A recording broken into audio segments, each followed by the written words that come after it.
ओम गणेशाय नमः। ओम नमः शिवाय। मैं निखिल ज्योतिषाचार्य आप सभी का मेरे चैनल पर पुनः स्वागत करता हूं। आशा करता हूं कि आप सभी स्वस्थ होंगे। महादेव की कृपा आप सभी पर सदैव बनी रहे। ये वीडियो मकर यानी कि कैप्रिकॉन के लिए बहुत महत्वपूर्ण है, क्योंकि वीडियो है केतु महाराज के राशि परिवर्तन के बारे में। केतु महाराज का राशि परिवर्तन हो चुका है और वो नवंबर के शुरुआत से उनका जो प्रभाव है, जो पिछले 1.5 साल से आपके 10वें भाव में आ रहा था, अब वो बदलकर आपके नवम भाव से देना शुरू कर देंगे। क्योंकि केतु उल्टे चलते हैं राहु के साथ ही, तो वो उल्टा चलते हुए 10वें भाव को छोड़कर नवम भाव में आके स्थापित हो जाएंगे। राहु और केतु का राशि परिवर्तन सेम समय पे होता है। एक समय पर एक ही दानव थे, एक ही असुर थे, फिर इनको विष्णु जी द्वारा अलग अलग कर दिया गया, और जब अलग अलग हुए तो इनकी अपब्रिंगिंग जो भी है सब कुछ बहुत अलग हुआ। कहानी है राहु और केतु की बहुत विस्तृत रूप से, कभी आपको समय मिले तो पढ़िएगा। तो इसलिए राहु और केतु का जो व्यक्तित्व है वो भी एकदम अलग है, जो नेचर है वो भी एकदम अलग है। जहाँ राहु भोग के कारक है, राहु एक तरफ से लालच है, राहु कहीं ना कहीं डिसकंटेंटमेंट है, वहीं केतु लालच से दूर करते हैं। केतु व्यक्ति को विरक्त करते हैं, मोक्ष देते हैं। अब मोक्ष बहुत मुश्किल है डिफाइन करना कि मोक्ष क्या होता है, लेकिन केतु के द्वारा मोक्ष का अर्थ ये निकलता है कि वो जिस भाव में जाते हैं उस भाव से संबंधित कई चीज़ों से व्यक्ति को दूर करना शुरू कर देते हैं। लेकिन इसका मतलब कभी भी ये नहीं निकालना चाहिए कि केतु भौतिक सुख की प्राप्ति आपको नहीं करवा सकते, बिल्कुल भी गलत चीज़ है ये।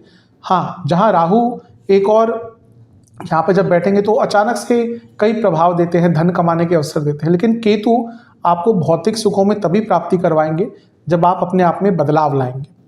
केतु बारीकियों के कारक है, केतु डिटेल्स के कारक है। जहाँ पे भी डिटेल में चीज़ें आ गई, जहाँ पर भी रिसर्च कुछ आ गई, वहाँ पर केतु आ गए। राहु जहाँ विस्तृत है, राहु और केतु को कहीं ना कहीं दोनों को ही टेक्नोलॉजी से संबंधित किया जाता है, लेकिन फर्क कहाँ पे करेंगे।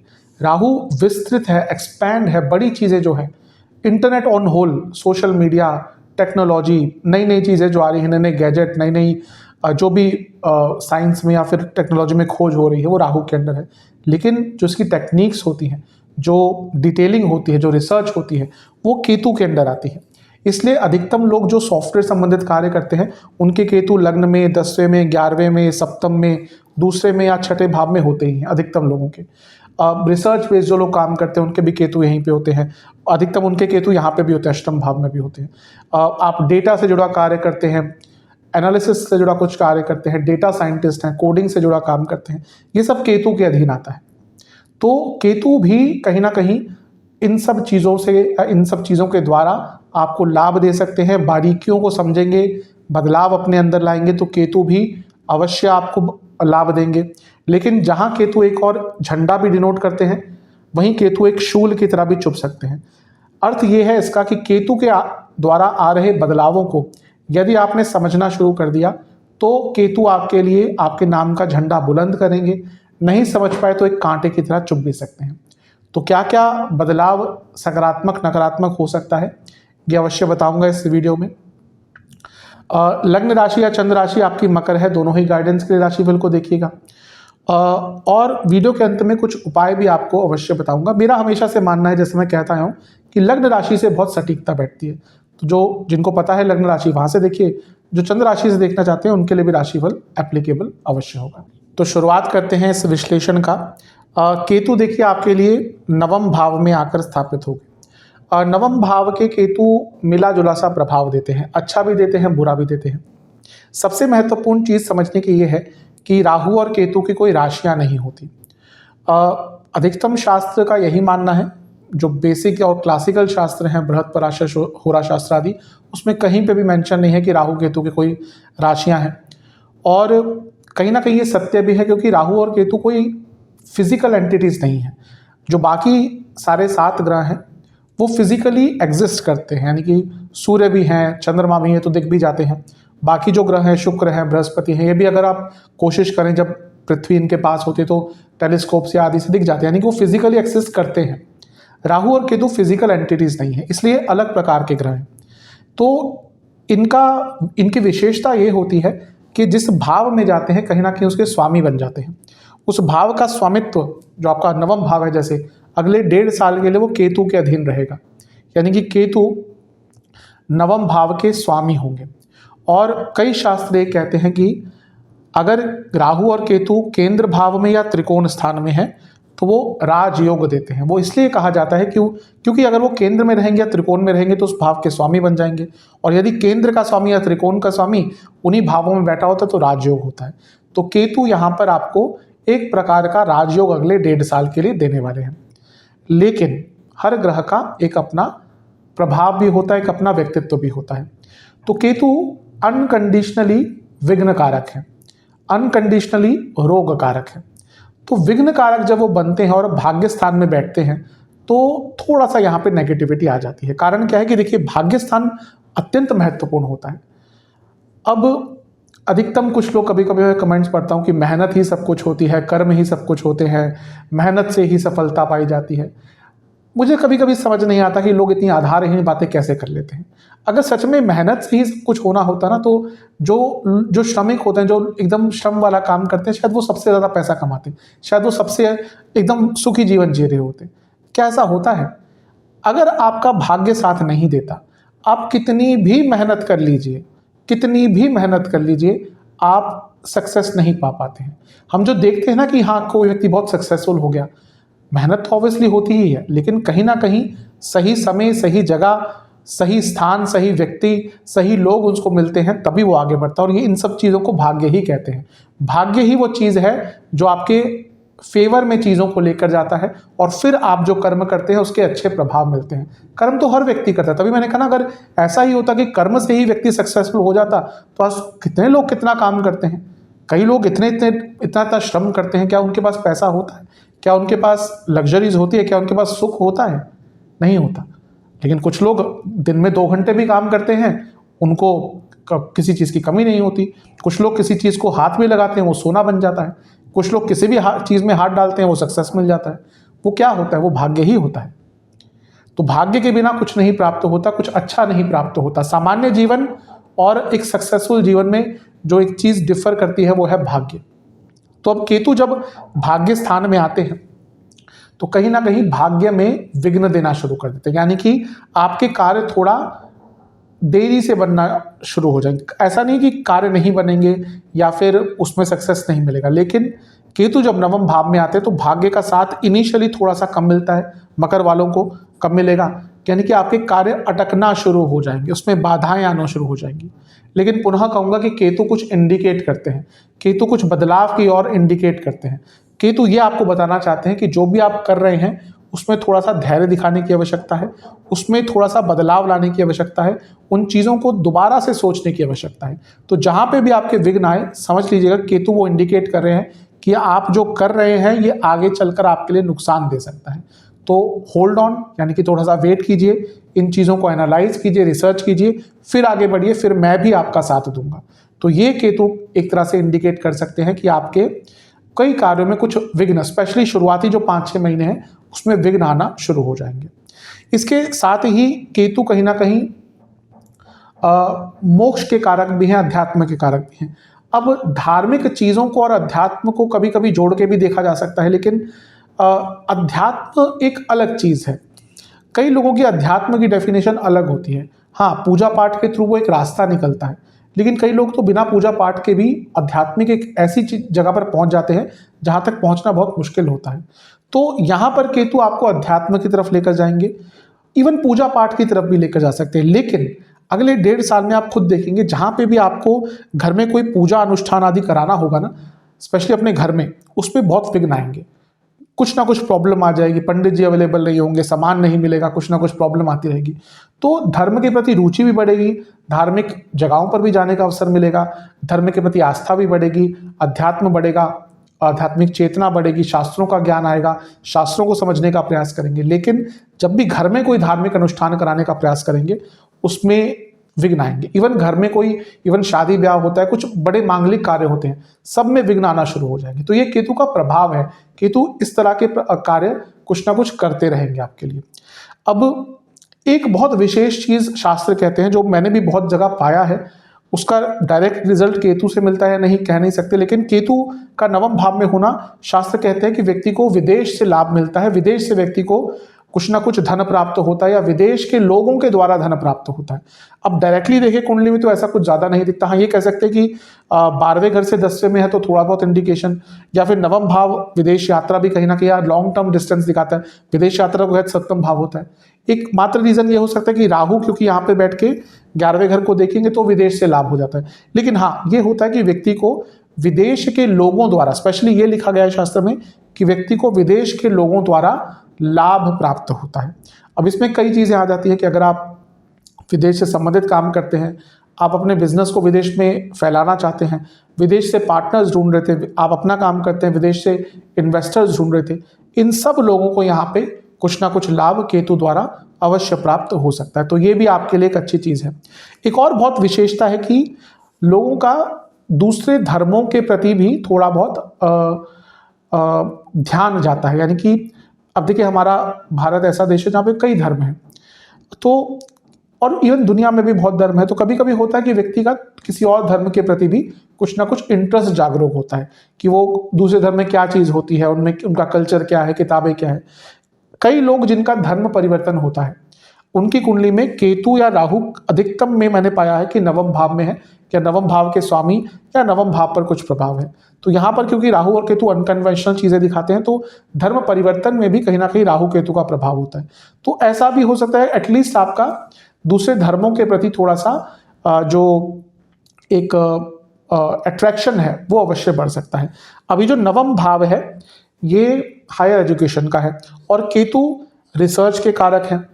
तो जो लोग हायर एजुकेशन करना चाहते हैं उनके लिए अच्छा समय है, क्योंकि उसमें भी कहीं ना कहीं जब आप हायर स्टडीज़ की तरफ जाते हैं, कहीं ना कहीं रिसर्च उसमें एक महत्वपूर्ण टॉपिक बन ही जाता है, कुछ ना कुछ रिसर्च करना ही होता है। दूसरा, अपने आप जो लोग रिसर्च बेस्ड स्टडीज़ करते हैं, पीएचडी कर रहे हैं, थीसिस कर रहे हैं, कुछ और रिसर्च बेस्ड कर रहे हैं, उनके लिए केतु बहुत अच्छा प्रभाव देंगे। और मैं कई बार बता चुका हूँ, Ketu IT, communication, particularly direct communication ही उसमें बुध को देखना पड़ता है, लेकिन कहीं ना कहीं बहुत हद तक केतु भी इसमें देखने पड़ते हैं। Software, coding, app development, computer languages, computer संबंधित कार्य, इन सब में केतु का बहुत रोल होता है। तो अगर आप इन सब से जुड़ा कुछ स्टडीज़ करते हैं तो आपको लाभ होगा। और केतु क्योंकि भाग्य स्थान में बैठे हैं, तो इन सब चीज़ों से जुड़ा कुछ कार्य करते हैं, उसमें भी आपका भाग्य अवश्य बढ़ेगा। तो ये भी एक अच्छी चीज़ है। और केतु कहीं ना कहीं यहाँ पे व्यक्ति को विदेश भी कुछ समय के लिए लेके जा सकते हैं स्टडीज़ के लिए। तो अगर आप कुछ ऐसी स्टडी कर रहे हैं तो आपको विदेश में भी जाने का अवसर प्राप्त हो सकता है, भले ही वो शॉर्ट टर्म हो, लेकिन जाने का अवसर आपको प्राप्त हो सकता है। केतु जब नवम भाव में आते हैं, तो क्योंकि नवम भाव पंचम से पंचम है, अब यहाँ पे दो प्रकार के रिजल्ट मिल सकते हैं। एक, जिन महिलाओं को गर्भ धारण करने में प्रॉब्लम आ रही थी, यानी कि जिनको आराम से गर्भ धारण नहीं होता, कंसीविंग नहीं हो रही थी, डॉक्टर्स की सहायता से या किसी भी चीज़ से, किसी भी थेरेपी से, या जो भी होता है, आजकल बहुत सारी चीज़ें अवेलेबल हैं, उनके थ्रू गर्भ धारण हो सकता है, लेकिन उसमें थोड़ा सा डिले हो सकता है। यानी कि आपको विदाउट डॉक्टर्स हेल्प यहाँ पे गर्भ धारण नहीं हो पाएगा, जो अभी इस टाइम में पीरियड, और स्पेशली उन महिलाओं के लिए कह रहा हूँ जिनका थोड़ा सा एज ज़्यादा हो चुका है, क्योंकि ऑब्वियसली आज महिलाएं भी काम कर रही हैं, करना भी चाहिए उनको, क्योंकि जब वो पढ़ती हैं, जब सब कुछ करती है, तो जब उनके पास पूरे स्किल्स है, तो काम भी उनको, अपना करियर उनको खराब करने के लिए नहीं बोल सकते। लेकिन अब उसमें बायोलॉजिकल क्लॉक तो आप नहीं रोक सकते, क्योंकि एक सर्टेन एज होती है जहाँ तक गर्भधारण आराम से हो जाता है। तो उन महिलाओं के लिए जो थोड़ा सा बायोलॉजिकल एज से आगे जा चुकी हैं, उनके लिए केतु अच्छा प्रभाव देंगे, यानी कि डॉक्टर्स की हेल्प से, किसी ना किसी दवाई आदि से, या जो भी प्रोसेस होता है उसके थ्रू कंसीविंग हो सकती है। लेकिन ध्यान किनको देना है, जो ऑलरेडी गर्भवती हैं। नवंबर से लेकर 5-6 महीने, 4-5 महीने बहुत ध्यान दीजिएगा, क्योंकि केतु का सीधा प्रभाव पंचम पर होगा। तो यहाँ पे केतु प्रेगनेंसी में थोड़ी बहुत प्रॉब्लम्स भी लेकर आ सकते हैं, तो थोड़ा सा केयरफुल यहाँ पर आपको अवश्य रहना है। केतु क्योंकि 10वें भाव से 12वें में है, तो यहाँ पर जो लोग जॉब करते हैं, अचानक से उनके साथ दो चीज़ें हो सकती हैं, या तो उनका स्थान परिवर्तन हो सकता है, या फिर विद इन द कंपनी उनका ट्रांसफर अचानक से, रातों रात, मतलब कि आप अच्छा खासा काम कर रहे थे, अचानक से कोई ऐसी सिचुएशन उत्पन्न हो गई कि आपका ट्रांसफर हो गया। अब ये कहीं ना कहीं लेटर ऑन शायद आपके अच्छे के लिए ही होगा, लेकिन इनिशियली इसमें प्रॉब्लम थोड़ी आपको, क्योंकि एकदम जब चीज़ें बदलती हैं, परिस्थितियां बदलती हैं, तो थोड़ी बहुत प्रॉब्लम्स तो अवश्य व्यक्ति को फेस करनी पड़ती है। नवम भाव के केतु पिताजी के लिए बिल्कुल भी अच्छे नहीं होते, यानी कि आपके पिताजी के काम भी अटकेंगे और आपके पिताजी को सेहत का प्रॉब्लम भी होगा। इवन आपके अपने पिताजी से संबंध भी बिगड़ सकते हैं। तो इन सब चीज़ों पर काम कीजिएगा। और आपके बॉसेस भी आपको तकलीफ देना शुरू कर देंगे। एक तो होता है कि आपसे गलती हुई कुछ, ठीक है, उसमें तो अगर आपके बॉस है तो उनका बहुत हद तक हक बनता है कि आपको बताएं कि आपने गलतियां करी हैं। यहां पर जब केतु होते हैं तो जानबूझकर बॉसेस पिकी हो जाते हैं, यानी कि आपकी हर चीज में गलतियां निकालेंगे। तुम ये नहीं कर रहे, तुम ये नहीं कर रहे, यहाँ पे तुम्हें इंप्रूव करना पड़ेगा। बेफिजूल की चीजें, बेफिजूल की गलतियां आपके निकालना शुरू कर देंगे। तो बॉसेस से संबंध थोड़ा बिगड़ सकते हैं आने वाले 1.5 साल में। और स्पेशली जैसा मैंने कहा ना कि फिजूल की गलतियां, जहां पे आपकी गलतियां हैं भी नहीं, वहां पर भी गलतियां निकालना शुरू कर देंगे और आपका और आपके बॉसेस के बीच में कम्युनिकेशन गैप बहुत आना शुरू हो जाएगा। आप जो कहेंगे वो नहीं समझेंगे, वो जो समझाना चाहेंगे वो आप नहीं समझेंगे। तो ये थोड़ी बहुत प्रॉब्लम आपके लिए आपके बॉसेस के साथ आ सकती है। इवन माता जी की सेहत के लिए भी बहुत अच्छा नहीं। क्यों?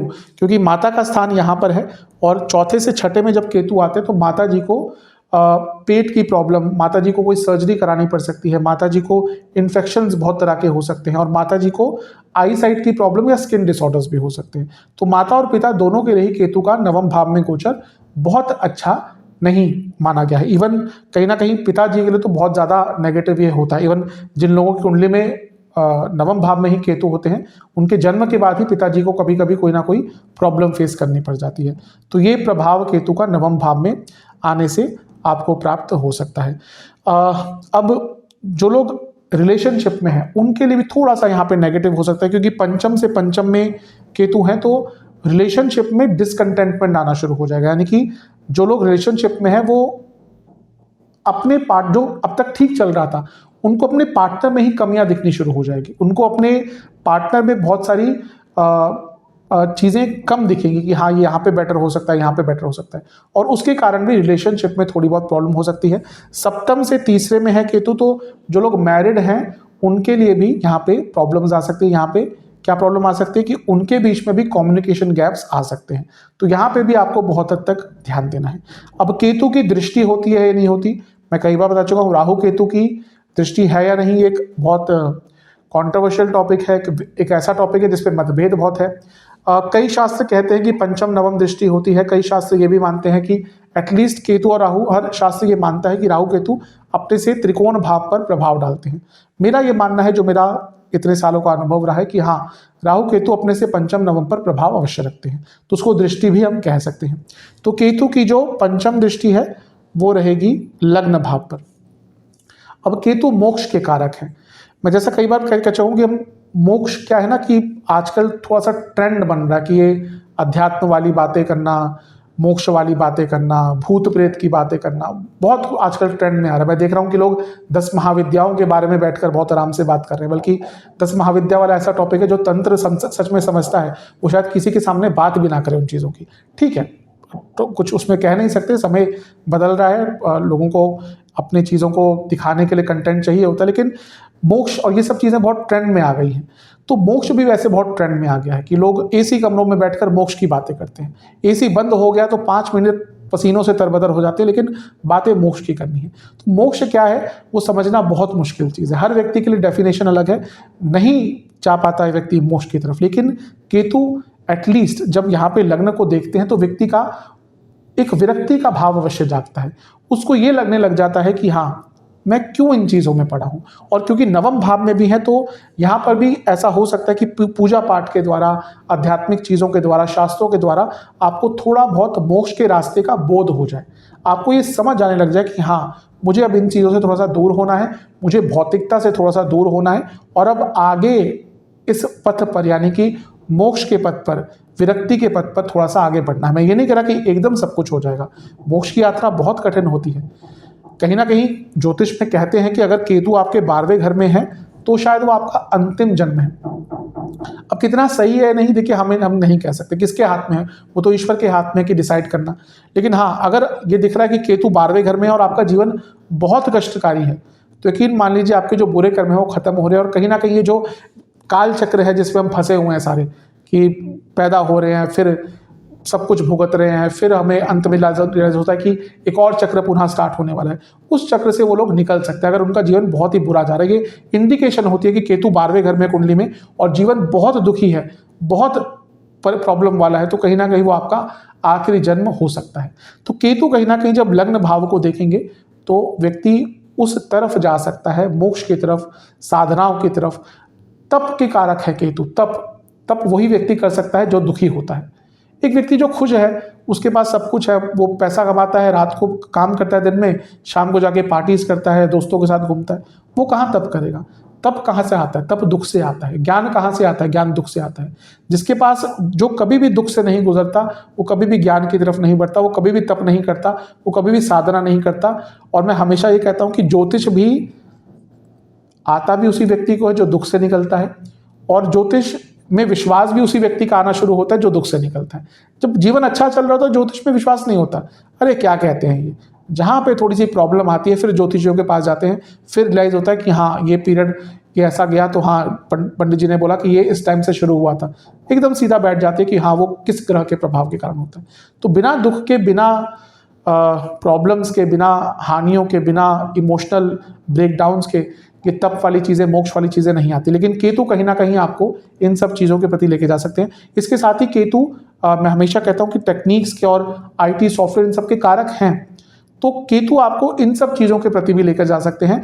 कई लोग जो नॉन टेक्निकल बैकग्राउंड से भी हैं, उनको भी ये सब चीज़ें समझने का अवसर यहाँ पर आने वाले टाइम में प्राप्त हो सकता है। और जो लोग ऑलरेडी इन सब चीज़ों में हैं, उनको अपनी नॉलेज को एनहेंस करने का अवसर एक मिल सकता है।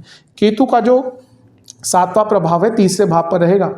ये ठीक है, ये भी कहीं ना कहीं स्किल्स का एक स्थान होता है, और केतु का प्रभाव यहाँ पर दिखा रहा है कि आपकी स्किल्स बढ़ेंगी। लेकिन भाई और बहनों से और दोस्तों से यहाँ पर थोड़ा बहुत मतभेद हो सकता है, लड़ाई झगड़े हो सकते हैं। केतु कहीं ना कहीं एंसेस्ट्रल प्रॉपर्टी भी दिखाते हैं, तो आपका और आपके भाई बहनों के बीच में, या जो भी और पार्टिसिपेंट्स होते हैं उनके कारण एंसेस्ट्रल प्रॉपर्टी का वाद विवाद जागृत यहाँ पर हो सकता है। तो ये केतु का प्रभाव हो सकता है। और केतु की जो 9वीं दृष्टि है वो 5म भाव पर होगी।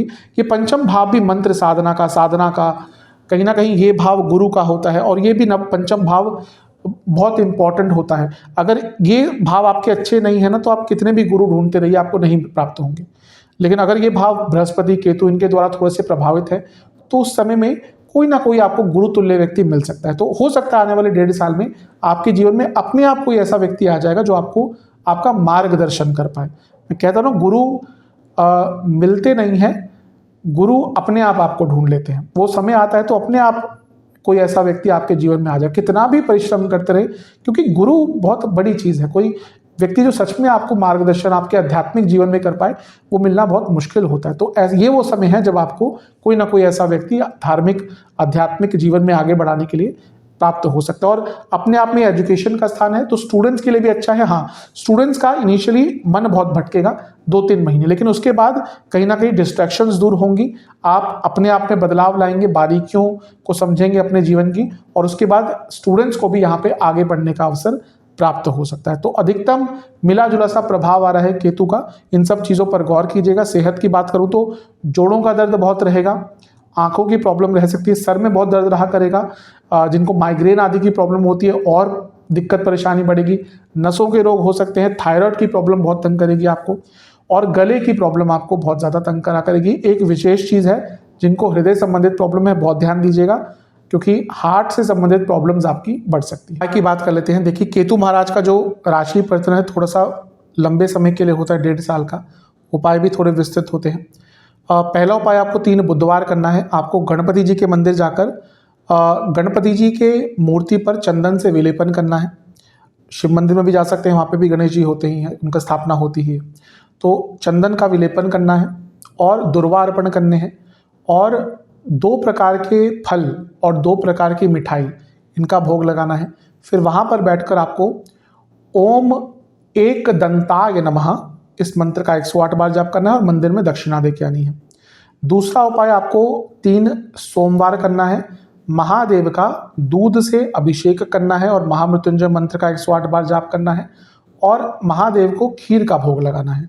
इसके साथ ही आपको 3 बुधवार ही किसी भी गौशाला या किसी भी वृद्धाश्रम में दान करना है। क्या दान करना है, कितना करना है, ये सब आपकी क्षमता, आपकी इच्छा पे डिपेंड करता है।